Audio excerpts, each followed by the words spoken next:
Question में कह रहा है रुपये 1500 की धनराशि पर 3 वर्षों में दो भिन्न भिन्न स्रोतों से जो ब्याज प्राप्त हुआ है साधारण ब्याज, उनका अंतर 13.5 है।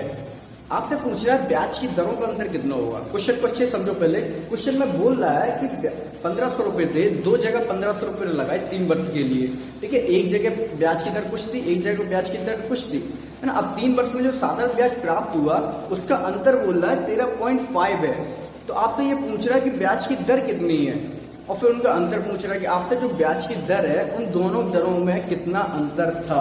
क्योंकि जब 13.5 आ रहा है ये फर्क, तो जाहिर सी बात है दर जो होगी अलग अलग होगी। अगर दोनों की दर सेम होती है तो अंतर कितना आता है, 0। सवाल देखो फिर से, 1500 की राशि है, हम मान लेंगे कि x दर पर दिया है ना। हमको बताने का मान लेंगे x दर पे दिया है 3 वर्ष के लिए। आप बताओ 1500 का x% कितना होगा।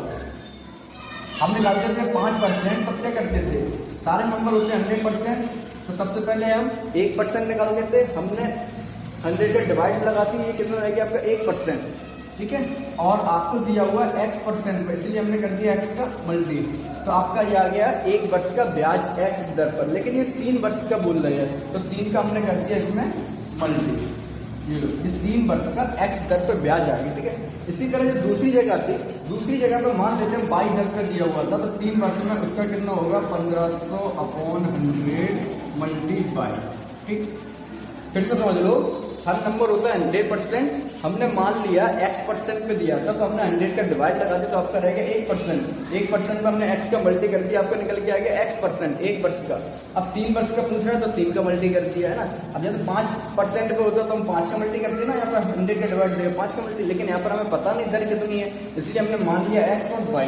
अब जब क्वेश्चन में कह रहा है दो विभिन्न स्रोतों के ब्याज का अंतर 13.50 है, ठीक है। तो इनका अंतर कर दो। आप बोल रहा है 13.5, इनका अंतर करते 13.5। अब आप इसको सोल्व करोगे, ये 15 आपके ये ऐसे कट हो गए, 15 मल्टी 3 और 15 मल्टी 3 दोनों में कॉमन है, आपके रह रही है x-4 बराबर अपॉन 15 की 45, ये आपका आ गया, ठीक है। जब इसको सोल्व करोगे तो आपका आ रहा है x-y बराबर, आप डिवाइड जो हो गए 45 से, तो आपका भाग कितनी बार जाएगा इसका, 45 किया 135, ठीक है। और 1 अंक के बाद रखना, तो आपका ये आंसर आ गया 0.3, ठीक है। तो फिर से समझ लो फ्रेंड, इन्होंने बोला था कि जो ब्याज का अंतर आ रहा है वो 3 वर्ष का है, दर पता नहीं, हमने मान ली x और y दर है, तो x और y दर के हिसाब से हमने इसका ब्याज निकाल दिया, इसका भी ब्याज है, उनका अंतर कर दिया 13.5, ठीक है। अब इनका अंतर, अब ये बोल रहे हैं उनकी ब्याज की दरों का अंतर हमने कितनी दर मानी है, x और y, तो x और y का अंतर कितना आ गया 0.3, तो यही आपका आंसर होगा, ठीक है फ्रेंड। मैथ बहुत इजी है, अच्छे से पढ़ो समझो, सारे क्वेश्चन बहुत इजीली सॉल्व हो जाते हैं अगर उनको आप एक बार अच्छे से पढ़ लोगे।